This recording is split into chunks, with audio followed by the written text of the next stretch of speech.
Ladies and gentlemen, welcome again at the 61st edition of Krakow Film Festival. My name is Artur Zabrowski. I am a film journalist, and I have the pleasure to host the Q&A session with Nomin Hagvasuren, the director of the film The Wheel.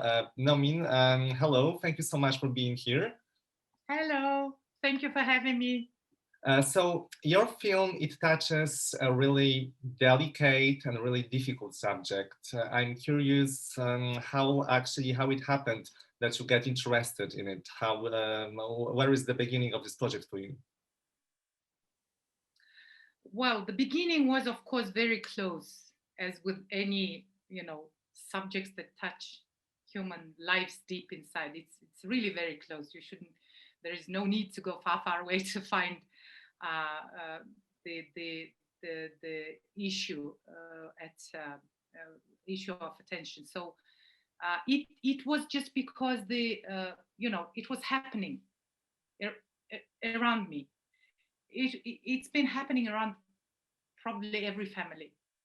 Probably every family in the country has a story that they heard, that they witnessed, that they knew happened, and it's featured in the film as well. When all these like protagonists are saying that they heard about the schoolmate, about there is a lady who is saying that the wrestlers, the honored wrestlers is a big thing in Mongolia. Wrestler is a man, is almost like a Chinggis Khan's warrior.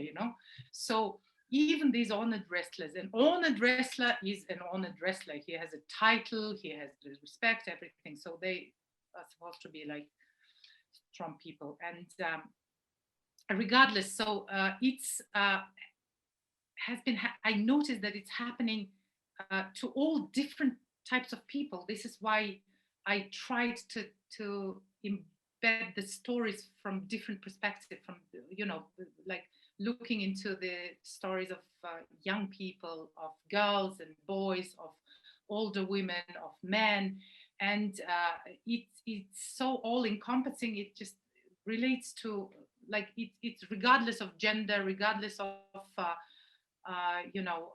age. It's been happening, but I looked into the stories of people in desperation, um, especially those who just have very little means to survive, in the situation where I tried to look into the social, economic, and psychological situation of people who were robbed of opportunities to be who they are, who they want to be, who they chose to be in this life.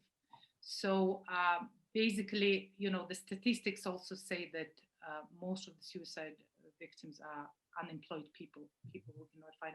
And lately, the research says that the victims of suicide has been becoming younger and younger, unfortunately. So because the unemployment among young people is high in Mongolia, is twice high than among like general population. So yeah, and it started because it happened to my classmate, it happened to a neighbor, it happened to you hear. And you usually there would be like small news pieces, like really of 5 lines. There would be a news piece in the newspaper, in the news portal, saying that that this occurrence happened. And it's been happening, so it's so silently, and it wouldn't really, the attention won't focus on these occurrences. It just happens, and it's gone. It's the little news piece is gone. So yeah, and because it was happening, and it was happening more and more. And actually the statistics show that in the course of these 30 years that we've transitioned into the new socioeconomic reality, the rates have been um, increasing at an alarming rate. And we have very few studies, in fact, that were made, since actually the whole transition, that was a transition on many, many layers of human existence. It was not only about economy, not only about the political choices. It was the transition on the level of human existence and human values. And when this multi-layered transition has happened, in 1990, in fact, right? When the whole post-Soviet bloc has transitioned into the new socioeconomic reality, this the study capturing the most the probably it's the extreme of, I see it as an extreme form of protest, as an extreme form of questioning, and as an extreme form of quest of human values, of who you are, of where we are, of trying to find sense of the reality you find yourself in. And the very first study was made only in 2003. And it was a tiny study made in the within the scale of the capital city only. And then there was another study made, tiny study again, made in 2006. So all these patchy studies have been showing that something is being very wrong with, you know, with this, it's kind of silent outcries of desperation. It's as if you know, people are shouting out and they're shouting, but it's voiceless. You can't hear. And these acts are done usually in a very silent manner, in a very silent manner. If it's not an attempt of suicide, when people are really shouting out, help, sauce, you help, please help me now, like this young girl did. This young girl who has been, slashing her wrists. And, so that teenager trying to find herself in two different realities, city and this urban outskirts, the felt city, where people live in gear, impoverished people live in gear. So uh, she that has been the attempts that usually, according to the studies, are made by women mostly. These attempts can be hard because it's an attempt, and then they would be helped out, and the attempt continues again and again. And but usually, when these desperate acts happen, when the suicide is committed, then it's just an act that when people do it, just do it. And the studies show, the latest study that I'm referring to is the study made in 18. Finally, a nationwide study was made, not particularly focusing on suicide, but suicide was one of the aspects of the study. So they showed that men kill themselves 6 times more than the women who attempted suicide. And this is like true in any culture, in any country. Usually men go and commit, and this is definitely tied up to the social construct of masculinity, of who men are supposed to be. The man should be, like these wrestlers, strong and not crying, and they're breadwinners, and they stand like colossal, these pillars, of hope, of pushing ahead, of strength. And it's this social construct that strangles, probably more than probably similar to all the circumstances around them. Because when I was researching into the issue also, there were many cases. And for example, there was a case of a man, and it's very typical actually, because of the of unemployment here, because of the lack of economic diversification, because of the economic situation, lots of young people, because of young unemployment, very high unemployment among young people, up to 20% actually. People flee to different countries, and I'm sure there are people in Poland who also are legal immigrants who do different types of jobs. But young people, a lot of them work in South Korea, for example. A lot also migrants in the United States, etc. So in all different countries. So they usually do the lower paid kind of manual kind of lower profile jobs in majority. And this guy has worked there for about over 10 years, and then he gets caught up by the immigration authorities. He comes back, and it was the remittances, as usually in our countries, it's the remittances that people work abroad, not by their profession. They're teachers, they're doctors, they're professional people who go and end up, assembling on some conveyor, assembling pieces of gadgets or whatever, right? On these low-paid jobs that are available for the immigrants. So this person comes back and there is no job. I mean, this economic situation didn't improve. And he committed this act because leaving behind his daughters, his wife, and his family, just because of the social pressure that he has to provide, that he has to be the symbol of this masculinity and the prosperity and success. So the gender stereotypes, of course, definitely impact on the choices that are made by men. As like in your film, as you said, like in your film, we can see that there is a lot of all cases that are very individual. There is a lot of reasons why people decide to make this terrible step. But I mean, listening to all of these stories, like only watching your film, like not knowing the characters that you met personally, it was very hard experience for me. It was very emotional. It was really like something that really influenced my emotions and really impacted how I felt. So tell me, please, how did you feel when you were making this film?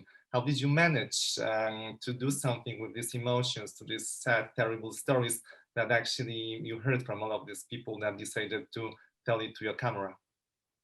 Right. It's a very fine question. Thank you for it. Initially, when people are confronted, when you learn about these stories, when these stories come very close to you, it's very disturbing, of course. And I understood that there is an enormous amount of guilt that people have, that the remaining living people, that the families, that the friends, co-workers would have after somebody makes this choice to leave. And this is to be, of course, lived through till you start questioning why. Of course, the first question, of course, would be, how did it happen? How did you allow? How we allowed? How the entire, for example, as for my classmate, how the entire class has, because in Mongolia we have very close ties with the former classmates, university, colleagues, etc., work colleagues. So how did we allow? How did we just miss it? How did we miss this point? And that's very true for each single experience. It's a universal human question. How did we, as human beings, allow this? How did we not notice, the signals, the questions, the situation? How were we so indifferent, so cold, so remote, right? And then after that passes, you start asking a question: why it's happening, and why it's happening on such a grand scale? Why it's happening to literally all ages, to men and women, boys and girls, to teenagers, to older people, to there were cases of 10-year-old little kids who committed suicide. So you start asking, and then look into the reasons. It becomes more of a exploration into the issue. And of course, it took some time for me to go out and meet the people and talk to them, get acquainted, win each other's trust. But what was very surprising to me, and what I'm very grateful for, is that all these protagonists, all these people, were willing to share their stories. And my take was that usually it's so shocking, and it's like an open wound that never closes. It's just there. Even with time, usually people say, oh, time would heal, time would heal. Maybe it becomes a little bit not that sharp, but the wound remains open, right? And usually people in the families, they don't speak with each other when such an act will happen, right? Because there is, again, this immense feeling of guilt. Everybody is feeling this guilt, and people just don't know how to reconnect to each other. Then the society, the larger society, it's just a very weird thing, because basically in the larger society, these acts are seen as some sort of a contagion, as some sort of a communicable infectious disease, as something that you know, in the film, it's also a girl says that people say don't even go close to this family because it will be a bad omen, it will be bad on your luck. So it will reverse your life luck. So it's better to stay away. And it's the situation when the people in the deepest sorrow and the deepest need of human solidarity, they remain alone. They remain alone with their pain, with the guilt, and with the question, how come? How come? What is it? Everyone would be asking, you know, what did he lack? What did she lack? Mhm. What was not there to come up to that solution? And usually people apparently talk to each other. So in a larger society, because the society, you know, kind of stirs away, in the for example, in the story of this man, right, who attends the church, he started drinking, and because of you know, because of this our liking, kind of, we as group of people, as you know, human groups usually tend to be closer to the similarities and kind of look uh, to the differences in a bit funny way. So whenever you are labeled, he says, whenever you are labeled an alcoholic, whenever you are labeled alcoholic or homeless or a loser, you know, or a um, even, you know, even with a gender orientation, you know, whenever you become a person with a label, then the whole society or the group of people or the community tries to just leave you there away, you know, tries to keep the distance. So that's the story. And this distancing is very evident in the cases of suicide, when people try to, because of stereotypes, because of superstitions, because of maybe lack of solidarity and compassion and, you know, empathy also, because we our societies are becoming more and more less empathetic, more and more harsh, more and more you know, lacking these human values, human I think that this is definitely we are something that happens globally right now. I think that was just, globally, yeah, we are more and more remote from each but not other, we are like more and more deaf. yeah, but Mhm. what you So said about these reactions of the people, we can see, as you mentioned, that people, they are blaming themselves about what happened. They are asking themselves a question: what was the lack of the person who decided to commit a suicide?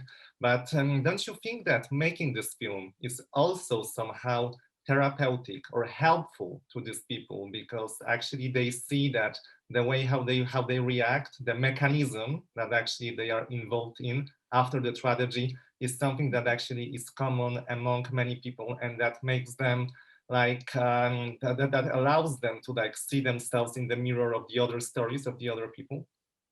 yeah, exactly, exactly. And this is what was, yeah, that was one of the goals, to warn and to say, people, there is, it's not the, it's not the way out. It's, this is, you know, when you consider making this decision, which is your personal decision, of course, but then look at your dear people who are staying behind. Look at what is happening to them. At, you know, it's when they fall into this state of sorrow that is just there. I mean, they live in it, they stir in it. And first of all, saying that there is always a way out of any situation. There is always, it just may seem at a certain point that there is, you know, all the windows closed, you know, there is no way. But it's not the it's not necessarily the solution. There is always a way out. Then think about these dear people, you know, and also to give a message that they're not alone. They're not, usually, you know, people will end up thinking that this terrible thing happened just in my, you know, we are wrong, we're not like others, something is wrong with us, there is some omen on us, there is a spell, whatever witchcraft, whatever around us. So, but it it's a common human experience, and you have to share it. And when I approached these people to a previous question, they were so much willing, because it was so much here in the it's so painful, and they wanted to share it so much that they were willing to share it. And this willingness was also something that I found out, something that I discovered and knew. I didn't expect. I thought it would be, of course it was difficult, but they were willing to take it out, to share with someone who is willing to listen. And that is an act of civic courage, in fact, for these people, because Mongolia is a small country, and 3 million people. In most of the cases, we know each other. So my also thinking, like my worries also, was that when you show all of their faces are covered, at their request, still it's just so easy, right? To, especially in the small localities, it's so easy. People know each other. People know what happened in each family. So, and yeah, I was worried about this reflection of how that would be perceived by others. But it was a civic courage to talk it on camera.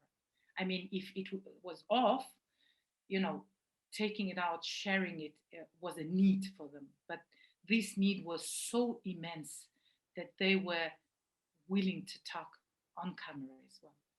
And I really, I kind of, I don't know, I have this immense, endless gratitude and worshipping of their civic courage, because they agreed to give this message of hope, of also in a way warning that this is what happens to your dear people, and giving a chance to rethink for people who are in this situation, who are confronted with this question, to rethink again, to think again, about the choices they make. Yeah. As you said, Yeah. it's a very important message, and it's really important to share that kind of emotions and share that kinds of experiences. So, Nomin, thank you so much that you showed us all of these stories, and that you share with us this incredible, difficult subject, and that we had the chance to talk about it. I'm happy that we have this Film on Krakow Film Festival, and I'm keeping my fingers crossed that next year we're going to see each other face to face in Krakow. Oh, thank you so much, Arthur. Thank you for your Q&A session, and I'm very grateful to all the viewers of the film. I'm very thankful for your warm words as well, and for sharing. And I'm very grateful to the Krakow Film Festival for, taking the film and showing it to the Polish audience. It was the pleasure. Thank you so Very much. much. Take Thank you so very much. Okay, all the best. Bye bye.